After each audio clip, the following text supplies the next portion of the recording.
Je me rappelle m'être dit au moment du massacre de Tiananmen que le régime communiste était fini. Qu'aucun gouvernement qui tire sur les étudiants qui ne sont pas armés, qui manifestent sur la place publique, va pas pouvoir survivre. De toute évidence, je me suis trompé, pas pour la première fois ni pour la dernière, mais c'était un point tournant pour la Chine pour diverses raisons. Je pense que la Chine est passée près d'une véritable crise étatique avec la possibilité que l'armée abandonne le parti, avec l'opposition manifestée par presque toutes les couches de la population se mettant à côté des étudiants pour faire comprendre au gouvernement qu'il fallait faire quelque chose. Et je pense que le gouvernement a fini par comprendre. C'est sûr que le massacre était brutal et à mon sens pas nécessaire. Mais le régime a fait beaucoup de progrès depuis ce temps-là. Et non seulement sur le plan économique, c'est la base de tout, la croissance économique fulgurante qui a marqué la Chine depuis les années 90, mais le gouvernement a évolué aussi. Il y a ces moments où ces anciens réflexes totalitaires ressortent de nouveau, et heureusement ou malheureusement, les médias en Occident sont plutôt focalisés là-dessus. Donc dans les médias, on entend beaucoup plus sur la Chine méchante que sur la Chine qui fonctionne ou qui façonne les nouvelles façons de faire, les nouvelles façons de gouverner. Donc, la Chine après Tiananmen, c'est la Chine d'aujourd'hui. Donc, la base de tout, comme je l'ai dit, a été la transformation économique depuis les années 90. Je pense que après Tiananmen, après le massacre et après la chute de l'Union soviétique, ce qui est arrivé presque au même moment, le gouvernement chinois a regardé les choses de près et a décidé qu'il fallait absolument que les choses évoluent et rapidement. Sinon, le gouvernement risquait de manquer de légitimité de nouveau. Et donc, j'ai parlé tout à l'heure des problèmes qu'avaient confrontés les tentatives de réforme dans les villes chinoises et dans les industries chinoises dans les années 80.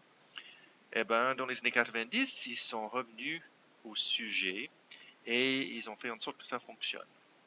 Donc, ça s'est étalé sur une longue période. Vous voyez là sur l'écran le démantèlement de l'économie étatique urbaine.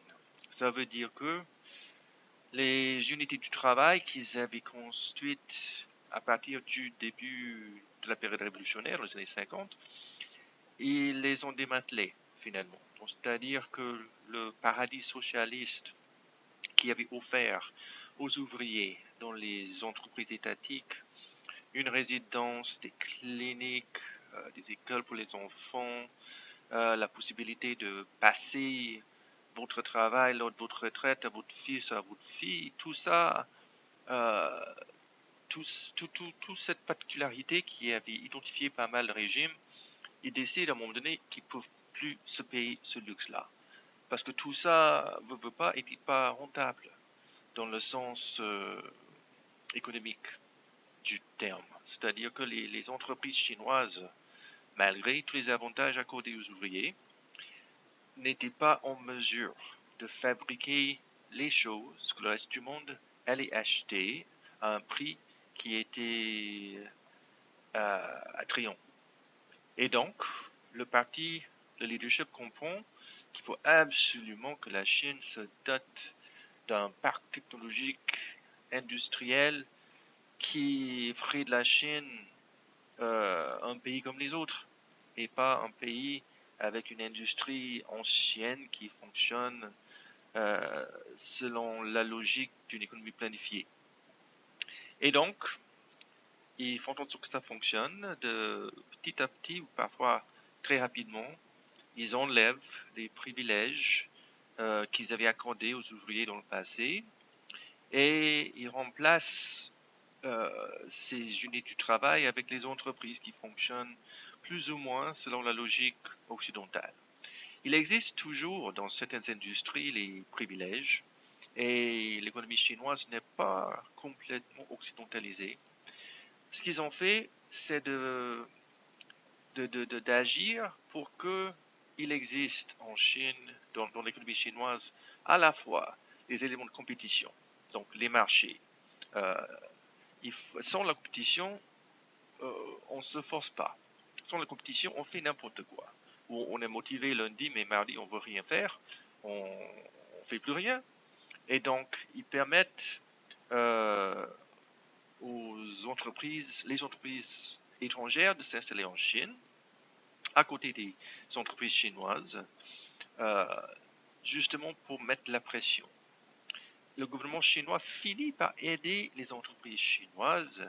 Et si vous écoutez les infos américaines ces jours-ci, il y a beaucoup de discussions des entreprises chinoises qui trichent, qui piquent la technologie. Je pense que tout ça est vrai. Mais au début, les étrangers voulaient s'installer en Chine. Ils veulent toujours s'installer en Chine parce que l'économie chinoise va être la plus grande économie au monde bientôt et tout le monde veut se positionner. Mais quoi qu'il en soit, pour ce qui est de la Chine, au cours des années 90 et 2000, ils font en sorte que l'économie commence à fonctionner selon la logique du marché. Le gouvernement intervient pour guider l'économie à l'intérieur et à l'extérieur. Donc, les règles du jeu ne sont pas les mêmes qu'ici, où le gouvernement prêche une distance de l'économie, suivant la logique de libre-échange et du marché. En Chine, ils veulent avoir le beurre et l'argent du beurre. Donc, c'est-à-dire qu'un gouvernement qui intervient, qui est activiste, qui voit le monde comme des chéquiers, qui choisit les entreprises, les secteurs, les compagnies, etc., qui vont être les meilleurs et qui les protège d'une compétition malsaine tout en promouvant une compétition saine. Donc c'est ça qui arrive, grosso modo. C'est une économie mixte, mélangée, avec des éléments de compétition, avec des éléments d'intervention étatique. Cela est accompagné, je l'ai déjà dit pas mal, par une ouverture sur le monde qui continue. Donc il y avait une période juste après Tiananmen de flottement ou de doute où le leadership, ou certains membres du leadership auraient voulu fermer les portes et retourner à l'isolement qui avait marqué les dernières années de Mao Zedong. Mais ça n'a pas duré. Deng Xiaoping a insisté que la Chine aille de l'avant, qu'elle continue sa politique d'ouverture, à la fois envoyant les Chinois vers l'extérieur, accueillant les étrangers sur le territoire chinois, et l'économie sera basée sur la notion d'export or die. Donc ils suivent en quelque sorte la même politique qu'on a vue au Japon, à Taïwan, ailleurs en Asie. La notion que là où nous en sommes, on a beaucoup de main-d'œuvre qui coûte pas cher. On va en profiter pour fabriquer des trucs que les Américains, les Canadiens, dont ils ont besoin. Et c'est comme ça qu'on va faire du fric, qu'on va investir ce fric-là dans l'industrie, dans l'amélioration technologique, industrielle, etc. Et on va ainsi graver l'échelon industriel. Et c'est ça que le Japon a fait à partir des années 50-60. Les autres pays asiatiques, un peu plus tard, et la Chine, adoptent la même stratégie depuis les années 90. C'est peut-être ça arrive à sa fin, peut-être la stratégie. La Chine voudrait développer l'économie interne, la consommation interne, au lieu d'être dépendant sur les besoins sans fin des Américains. Mais ça a servi très bien les intérêts de la Chine à partir de ce moment-là. En termes de politique, le Parti communiste ne parle plus vraiment de la révolution, mais se voit beaucoup plus comme un gestionnaire. Donc quelqu'un, encore une fois, qui voit les besoins du pays, de toutes les classes, toutes les couches de la société, comme un échiquier qui essaie d'intervenir là où il faut intervenir de faire en sorte que la vie améliore visiblement pour tous les Chinois. Bien sûr, ils réussissent pas tout le temps à faire cela. Il y avait des périodes où le parti a perdu le contrôle, franchement, sur les capitalistes chinois, qui n'étaient pas des capitalistes, mais c'était une mafia en quelque sorte mélangée qui comprend les membres du gouvernement qui travaillent main dans la main avec ceux qui développent les villes, par exemple. C'est immensement corrompu et ils maltraitent beaucoup de Chinois en faisant beaucoup de fric pour eux et pour leur famille. Donc, de temps en temps, le parti perd le contrôle ou est aveugle à certaines questions.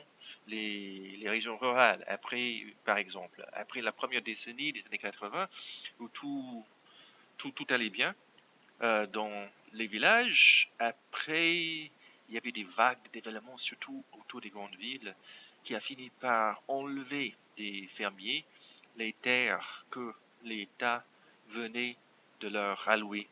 Et donc, il y avait beaucoup de misère, beaucoup de problèmes, beaucoup de pauvreté.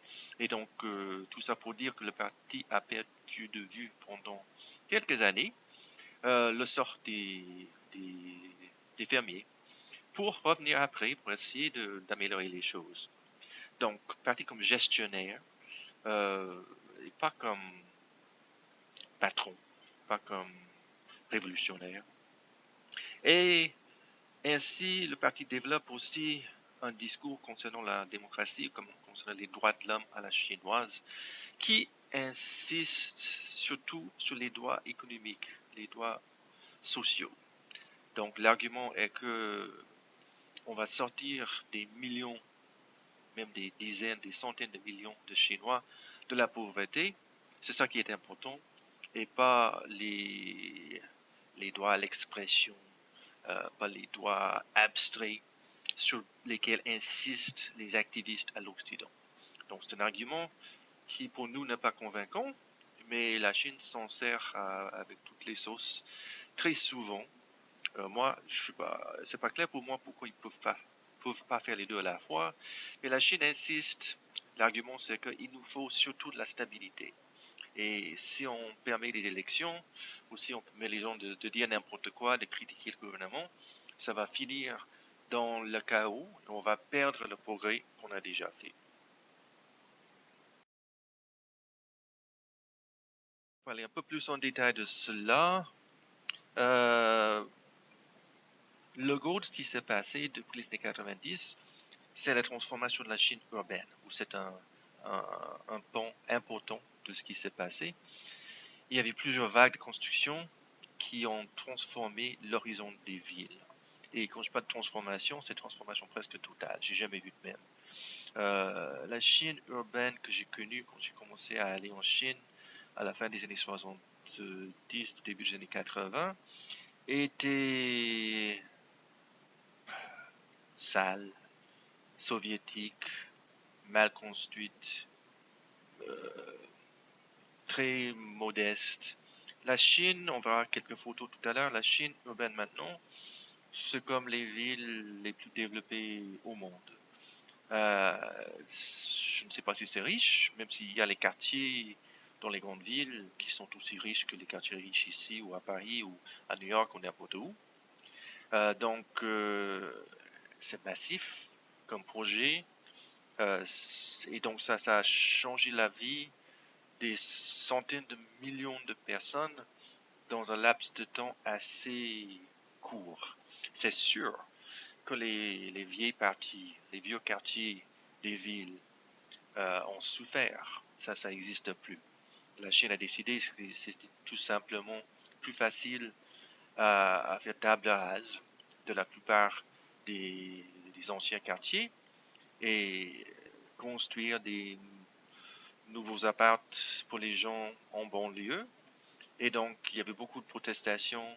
Les gens qui avaient vécu dans les quartiers à Beijing, à Shanghai, ailleurs, pendant des générations. Et au cours d'une fin de semaine, disons, ils ont été relocalisés et ils n'ont pas aimé ça. Et c'est vrai que la vie en banlieue, dans un gratte-ciel quelconque, n'a plus la même saveur qu'elle avait en ville. Mais voilà, c'était le prix à payer. Autre chose intéressante là-dedans, c'est que la main-d'œuvre qui est utilisée pour transformer l'horizon des villes a été fournie par des paysans qui quittent les villages. Là, vous vous rappelez peut-être qu'à partir des années 50, la Chine a imposé un système de passeport interne, ça s'appelle le hukou, qui avait pour objectif de faire en sorte que les gens restent là où ils sont nés, à moins que le parti leur donne la permission d'aller ailleurs. L'objectif a été d'éviter la construction des grosses bidonvilles autour des villes et de s'assurer d'une population agricole qui sera forcée de travailler dans les champs. Là, la politique, ils l'ont modifiée. Après la mort de Mao Zedong et avec les réformes de Deng Xiaoping, l'idée étant de permettre les paysans de quitter, ne serait-ce que temporairement, les villages pour venir dans les villes pour travailler sur les champs de construction. C'était à la fois une opportunité pour les paysans, dont beaucoup vivaient des vies de misère et de pauvreté. En même temps, les villes chinoises n'ont pas donné feu vert aux paysans de s'installer en ville. Ils venaient comme des migrants. Ils ont été traités de la même façon que les Mexicains sont traités aux États-Unis. Donc, c'est-à-dire que les illégaux, on les veut pour travailler dans nos champs, ou pour garder nos enfants, ou pour faire les travaux que les Américains ne veulent pas faire. Mais une fois que c'est fini, on veut pouvoir les renvoyer en Mexique. Et c'était ça, la vie aussi des migrants en Chine. Donc, ils arrivent en ville, ils travaillent comme des fous, parfois ils ne sont même pas payés, ils n'ont pas vraiment le droit à rien, à l'éducation pour leurs enfants. Donc, la plupart des enfants restent dans des villages où ils se font élever par leurs grands-parents. Parfois, ils viennent avec les parents en ville et là, les parents doivent payer l'éducation, ce qui n'est pas forcément le cas pour les citadins. Donc, il existe toujours, malgré tout, beaucoup de privilèges qui sont accordés aux citadins et pas aux ouvriers temporaires qui sont là juste pour construire la ville. Mais on parle encore une fois des millions de personnes qui ont vu leur vie changer de façon radicale à cause de cette nouvelle occasion, même si l'occasion n'était pas une occasion en or, parce que c'est venu avec beaucoup de contraintes imposées par le système. Cela dit, c'était le début de la fin pour le système de passeport interne et une certaine diminution du fossé rural-urbain. Même s'il faut l'avouer, la situation reste extrêmement compliquée. C'est pas comme si le gouvernement central a passé une loi qui dit qu'une fois pour toutes, les ruraux soient traités comme des citadins là où ils sont. Donc le hukou, le passeport interne, continue à jouer un certain rôle. C'est très compliqué, il n'y a pas de politique centrale. Ça marque peut-être le début de la fin de la vie choyée des citadins, même si, comme je viens de le dire, il y a certains privilèges qui leur sont accordés toujours. À Shanghai, une partie de la ville qui existait à peine il y a 20-30 ans. Donc tout ça a été fait du zéro depuis les années 90, je dirais.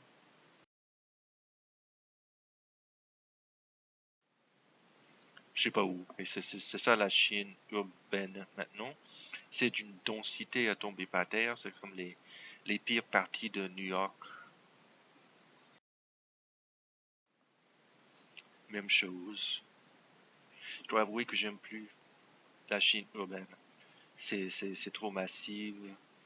À Beijing, on a du mal à traverser la rue tellement les rues sont grandes et tellement le trafic est important.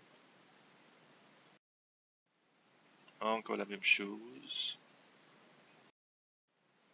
Bon, ça c'est Beijing, les installations olympiques. On va en parler un peu plus tard.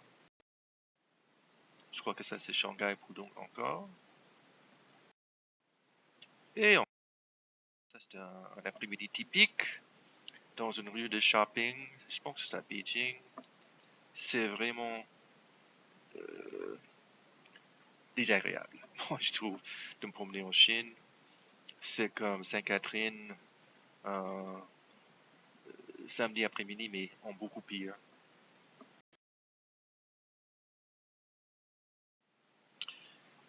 Et pour continuer sur la stratégie économique depuis les années 90, et j'en ai parlé un peu déjà, on voit une multiplication de formes d'entreprises.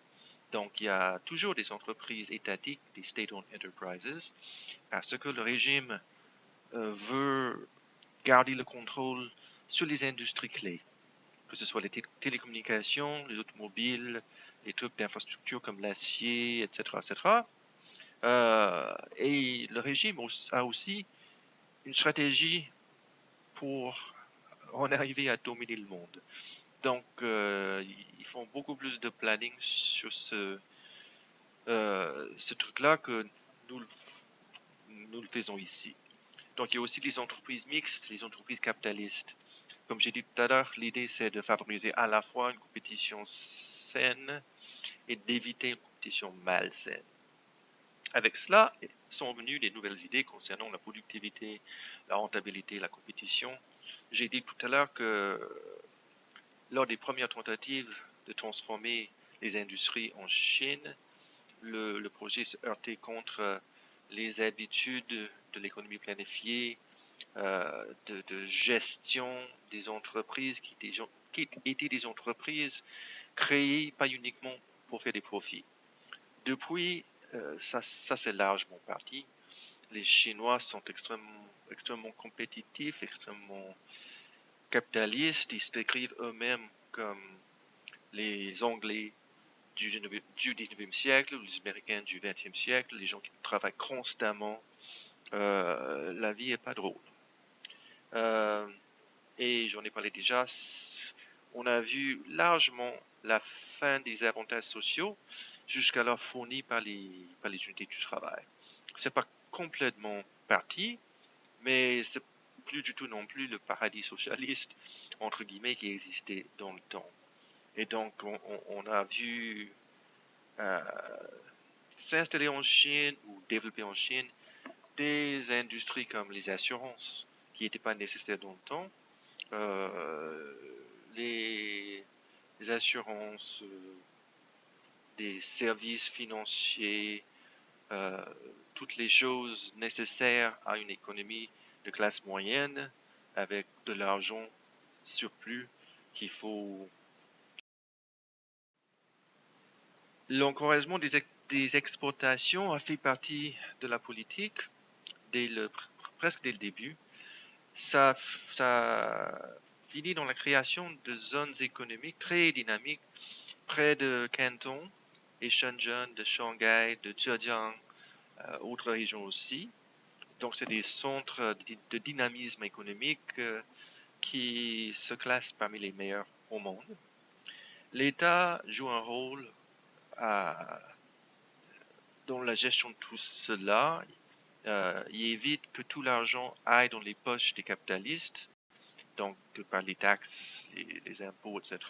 L'État en empoche pas mal pour investir encore dans les infrastructures, dans les industries qui ont besoin d'injection de fonds, ou pour acheter des bons de trésor américains, donc pour jouer un rôle dans l'économie mondiale sur le plan financier. Politique, j'en ai parlé un peu déjà. D'abord, il faut enrichir le peuple chinois, et comme je l'ai dit tout à l'heure, de temps en temps, l'État finit par oublier une partie ou des parties du peuple ici et là, mais euh, c'est assez miraculeux ce qu'ils ont fait depuis ces 30-40 dernières années, à sortir des centaines de millions de personnes de la pauvreté et d'ajuster la politique là où les choses vont mal. Quand les Chinois critiquent les démocraties comme celle américaine, parce que ça fait rien, ça tourne en rond, ils sont pas capables de faire quelque chose, ou faire quoi qu'il soit, ils ont un peu raison. C'est l'avantage d'un régime autoritaire qui n'a pas à passer par le vote, qui n'a pas à passer par la politique de l'argent ou des lobbies, il peut identifier des problèmes, des secteurs qui ont besoin d'amélioration ou de soins et y investir rapidement. Voilà, les droits de l'homme chinois, j'en ai parlé déjà. Gouvernement qui fonctionne, qui prend soin de sa clientèle, j'en ai parlé déjà. Les Jeux Olympiques, la crise financière, la montée de la Chine. Là, il faut dire que depuis 2008, les choses sont accélérées de nouveau avec la crise financière que la Chine a réussi à naviguer avec pas mal d'activités. Et donc ça marque un autre virage où la Chine finit par avoir encore plus de confiance en elle et en l'idée que c'est à elle à offrir au monde les avantages de son modèle, à guider le monde, à diriger le monde vers un avenir meilleur. Croyons encore une fois que la démocratie à l'américaine ou à la canadienne, ses jours sont comptés. La base de tout cela, c'est les graphiques qu'on voit devant nous là. Le China GDP as percentage of world total. Et on voit à quel point la Chine a fait du progrès. C'est quand même phénoménal comme saut rapide d'un point de départ au tout début du processus de réforme et ouverture, où la Chine, où l'économie chinoise représentait à peine 2% de la production mondiale. Maintenant, c'est presque 20%, ce qui est énorme et ça continue. La ligne, c'est le taux annuel de croissance. Et on voit qu'à plusieurs reprises, ça a dépassé 14%, ce qui est incroyable. Et les barres, ça représente la croissance dans le temps.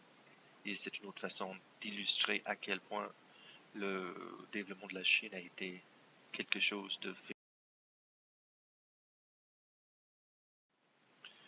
Quelques images à l'appui, on sait tout ce qui est Louis Vuitton. Et ça, c'est des Chinois qui attendent pour entrer dedans. Ils n'ont pas l'air des gens qui apprécient le luxe, mais donc peut-être c'est les gens qui travaillent là-dedans, j'ai aucune idée. Mais toujours est-il que les marques de luxe, les magasins de luxe se trouvent un peu partout.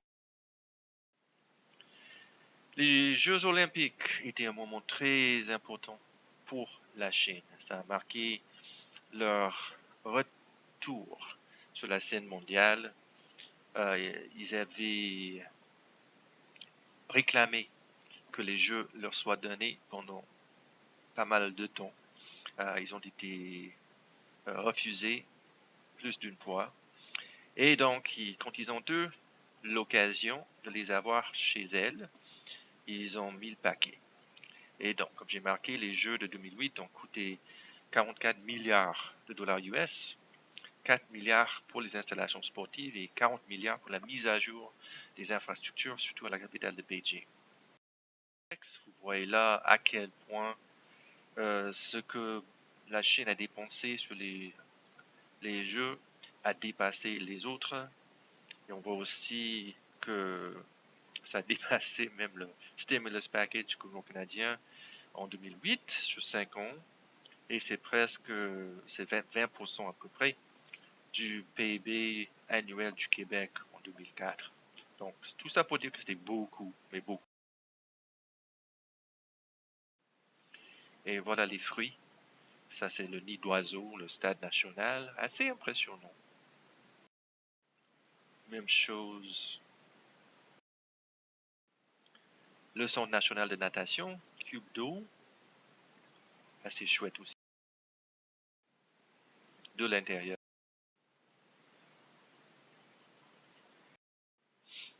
Basket. L'aéroport de Beijing, donc il n'y avait pas de jeu qui se jouait là, mais comme je l'ai dit, ils ont profité de l'occasion pour refaire les infrastructures de base. L'ancien aéroport que moi j'avais connu comme guide touristique était rien du tout. Était petit, était crade, était peu fonctionnel. Là, l'aéroport de Beijing et presque tous les aéroports de toutes les villes, même les villes moyennes en Chine, sont des merveilles. C'est quand même quelque chose. Les Chinois, quand ils viennent aux États-Unis, trouvent que les infrastructures là-bas traînent la patte. Il est difficile de dire le contraire. De l'aéroport de Beijing, ça c'est très Star Trek. Autre vue, la gare de Beijing, ou une des gares de Beijing, nouvelle construction. Autre vue, la gare de Beijing, l'intérieur. Là, le réseau de chemin de fer est quand même impressionnant. Ils ont des bullet trains. On peut faire Beijing-Shanghai dans quoi, 4 ou 5 heures. Beaucoup plus rapide que l'avion parce que il y a moins de, de travail à faire pour prendre le train que pour prendre le Beijing Performing Arts Center. Si vous avez le temps, vous pouvez regarder la cérémonie d'ouverture. Le lien fonctionne sur le PowerPoint. On ne va pas prendre le temps là pour mettre 13 minutes des cérémonies d'ouverture, mais c'est assez impressionnant. Et les thèmes qui ressortent sont les suivants. Nous sommes une grande civilisation ancienne. Nous sommes responsables des inventions qui ont changé l'histoire de l'humanité. Voilà, nous sommes de retour, fidèles à nous-mêmes. Et bref, le tout tourne autour d'une fierté nationale qui risque d'avoir des côtés à la fois positifs et négatifs. Comme est souvent le cas, les Chinois ont été un peu... Ils avaient un complexe d'infériorité qui se transforme maintenant en complexe de supériorité. Les deux sont un peu ennuyeux, et voilà. Alors, la crise financière de 2008 qui a secoué le monde entier a largement épargné la Chine, qui avait l'argent pour investir dans les infrastructures. De sorte que les Chinois sont d'autant plus convaincus de leurs compétences et leur supériorité. Et maintenant en Chine, tout le monde parle du modèle de Beijing ou modèle chinois qui rivalise le consensus de Washington, vu en Chine comme largement dépassé. Et celui qui va guider la Chine vers l'avenir, c'est le président actuel Xi Jinping, qui a proclamé le rêve chinois, qui est le rêve justement de voir retourner sur la scène mondiale comme pays riche, dominant, la Chine. Et il a tout fait, justement, essayer d'aller à l'encontre des tendances libérales, démocratiques, etc., depuis son ascendance au pouvoir en 2012. Donc lui, il rêve de faire fonctionner de nouveau le communisme, mais pas comme rêve révolutionnaire, mais comme rêve de service, qui peut avoir l'air bien, peut-être, mais en même temps, tout récemment, il a fait en sorte que les limites de mandat qui avaient été insérées dans la constitution chinoise pour éviter qu'un président reste plus que 2 termes, il a fait enlever. Et donc, lui, il se voit sans doute comme un des empereurs bienveillants qui ont gouverné sur la Chine magistrale tout au long de son histoire et qui va le faire encore pour le bénéfice de tous. Merci beaucoup pour le cours et bon courage pour l'examen final.